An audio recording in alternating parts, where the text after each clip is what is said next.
कोल्हापुरात वाघनखे अद्याप दाखलच झालेले नाहीत आणि त्यामुळे वाघनखे पाहायला आलेल्या विद्यार्थ्यांची निराशा झाली। उद्घाटनाआधीच्या परिपत्रकात वेगळीच तारीख नमूद करण्यात आली होती। परिपत्रकामुळे शाळा प्रशासनाचा गोंधळ झाला।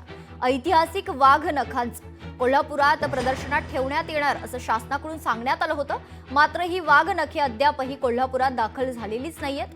त्यामुळे हे प्रदर्शन पाहण्यासाठी गेलेल्या शालेय विद्यार्थ्यांना परत पाठवण्यात आले। प्रशासनानं उद्घाटनाआधीच काढलेल्या परिपत्रकावर चुकीची तारीख दिल्यानं शाळा प्रशासनामध्ये संभ्रम निर्माण झाला आणि एकूणच या घटनेमुळे शाळा प्रशासनाचा गोंधळ उडाल्याचं पाहायला मिळालं। याचाच आढावा घेतलाय आपले प्रतिनिधी सतेज औंधकर यांनी। पाहूया।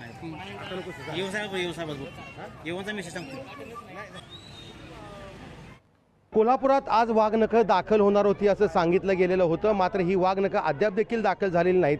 मात्र प्रशासनाचा गोंधळ आपल्याला या ठिकाणी पाहायला मिळतोय।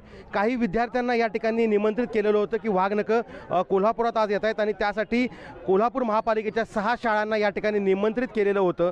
300 विद्यार्थ्यांना या ठिकाणी खरं तर दिवसभरात प्रवेश दिला जाणार होता आणि हे विद्यार्थी या ठिकाणी दाखल झाल्याचं पाहायला मिळतंय। राजर्षी शाहू विद्या मंदिर ही महापालिकेची शाळा आहे आणि या ठिकाणी हे विद्यार्थी आहेत ते आज आत वाघनखं पाहण्यासाठी दाखल झाले होते, मात्र त्यांची ही निराशा झाल्याचं पाहायला मिळतंय। शासनाचा जो प्राथमिक शिक्षण विभाग आहे यांनी जे परिपत्रक काढलं होतं आणि या परिपत्रकानुसार हे शिक्षक जे आहेत ते आपले विद्यार्थी घेऊन या ठिकाणी दाखल झाले होते, मात्र वाघनखं अद्याप इथं न आल्यामुळं विद्यार्थ्यांचा खूप मोठा गोंधळ उडालेला आहे। विद्यार्थ्यांना परत जावं लागतंय। काय नेमकं परिपत्रक होतं? आजपासून वाघनखे प्रदर्शन पाहण्यासाठी आम्ही सांगितलं होतं।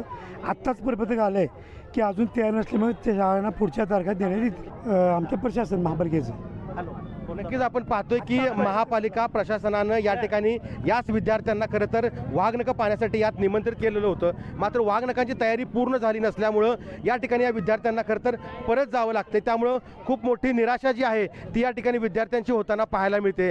त्यामुळे हे सगळे विद्यार्थी जे आहेत ते नाराज होऊन आता आपापल्या शाळेत पुन्हा एकदा जाताना पाहायला मिळत आहेत। मात्र एकूणच पाहिलं तर जिल्हा प्रशासन आणि महापालिका प्रशासन यांचा सावळा गोंधळ जो आहे तो या ठिकाणी आपल्याला होताना पाहायला मिळतोय।